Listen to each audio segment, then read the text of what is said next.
မင်္ဂလာပါကျွန်တော်ဗီဒီယိုနဲ့ကြိုဆိုပါရစေကျွန်တော်နာမည်ကတော့အောင်ခမြင့်ပါကျွန်တော်ခုဒီဗီဒီယိုမှာအင်္ဂလိပ်စကားပြောတဲ့အခါမှာဒီ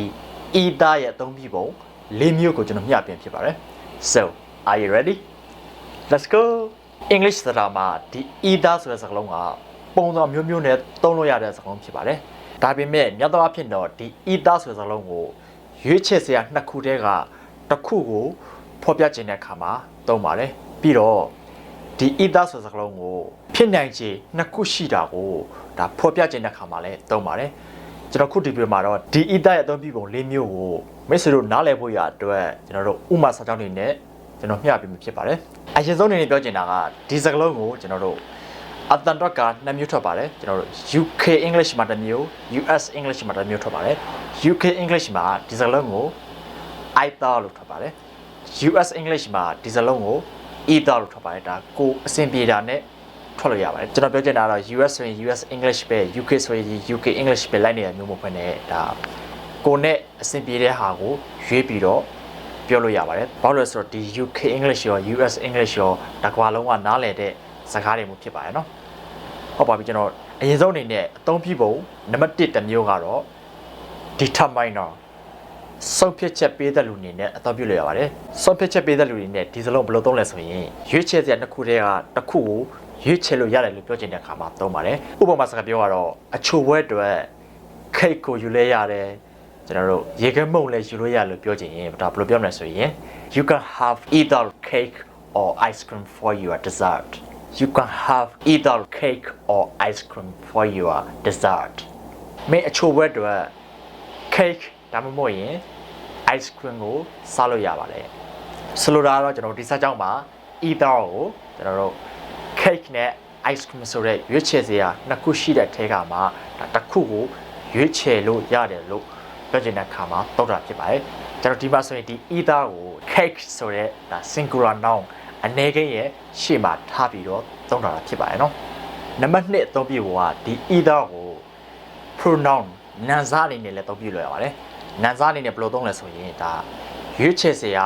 နှစ်ခုတည်းကတစ်ခုရဲ့နာမ်စားအနေနဲ့အသုံးပြုပြီးပြောလို့ရပါတယ်ဥပမာဘယ်လိုပြောလဲဆိုရင်စာမှုဝဲအတွက်ဒီစာအုပ်တစ်ခုတည်းကတစ်ခုဖတ်ရင်ကိုအဆင်ပြေတယ်လို့ပြောချင်ရင်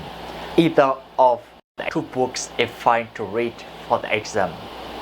either of the two books is fine to read for the exam စာမှုဝဲအတွက်စာအုပ်တစ်ခုတည်းကတစ်ခုကိုဖတ်တာလဲအဆင်ပြေတယ်ဒီစကြောင်းမှာဘာပြောချင်လဲဆိုရင်စာမှုဝဲလမ်းညွှန်စာအုပ်နှစ်အုပ်ရှိရဆိုပါတော့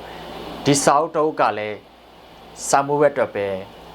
လမ်းညွှန်ထားတဲ့စာအုပ်ဖြစ်တယ်နောက်စာအုပ်တစ်ကလည်းစာမှုဝဲအတွက်လမ်းညွှန်ထားတဲ့စာအုပ်တစ်အုပ်ဖြစ်တယ်စာမှုဝဲအတွက်အဲ့ဒီစာအုပ်နှစ်အုပ်လုံးကိုဖတ်ဆရာမလို့ဘူးအဲ့စာအုပ်နှစ်အုပ်ထဲမှာဒီတစ်အုပ်ကိုဖတ်လဲအဆင်ပြေလို့ပြောချင်တဲ့အခါမှာဒီ either ကိုဒါတစ်အုပ်ရဲ့နာမ်စားအနေနဲ့တစ်အုပ်ရဲ့ pronoun အနေနဲ့သုံးပြီးတော့ပြောတာဖြစ်ပါတယ်နော်အဲ့ဒီလိုပြောချင်တဲ့အခါမှာဒီ either ကိုသုံးပြီးပြောလို့ရတယ်နော်ကျွန်တော်နံပါတ်3အသုံးပြုပုံကတော့ဒီ either ကိုကျွန်တော်တို့ conjunction အနေနဲ့သုံးလို့ရပါတယ် conjunction အနေနဲ့ဘယ်လိုသုံးလဲဆိုရင်စာကြောင်းနှစ်ကြောင်းရှိတဲ့ထဲမှာစာကြောင်းတစ်ကြောင်းနဲ့တစ်ကြောင်းကိုဆက်ပြီးတဲ့အခါမှာ on နဲ့တွဲပြီးတော့ဒီ either ကိုသုံးလို့ရပါတယ်ဥပမာငါဒီညနေမှာ lunch shot ထွက်တာပဲဖြစ်ဖြစ်စာအုပ်ဖတ်တာပဲဖြစ်ဖြစ်ငါလုပ်မယ်လို့ပြောချင်ရင်ဘယ်လိုပြောလဲဆိုရင် I will either go for a walk or read a book this evening I will either go for a walk or read a book this evening ငါဒီညနေမှာ lunch shot ထွက်တာပဲဖြစ်ဖြစ်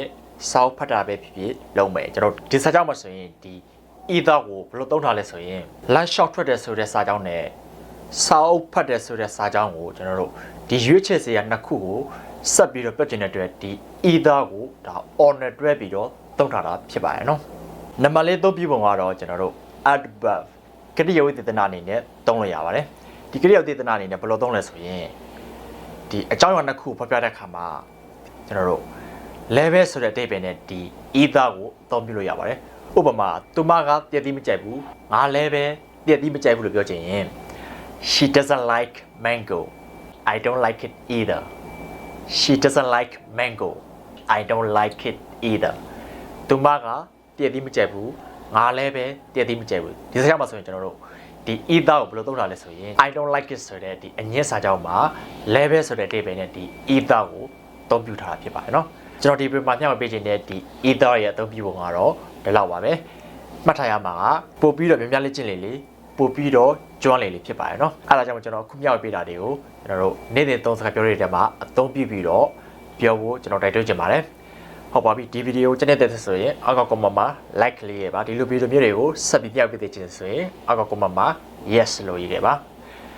ကျွန်တော်ရဲ့ YouTube channel နဲ့ Facebook page ကို like တွေ follow တွေ subscribe တွေမလုပ်ရသေးရင်လုပ်ထားရဖို့ကျွန်တော်တောင်းဆိုချင်ပါတယ်So see you in the next video bye bye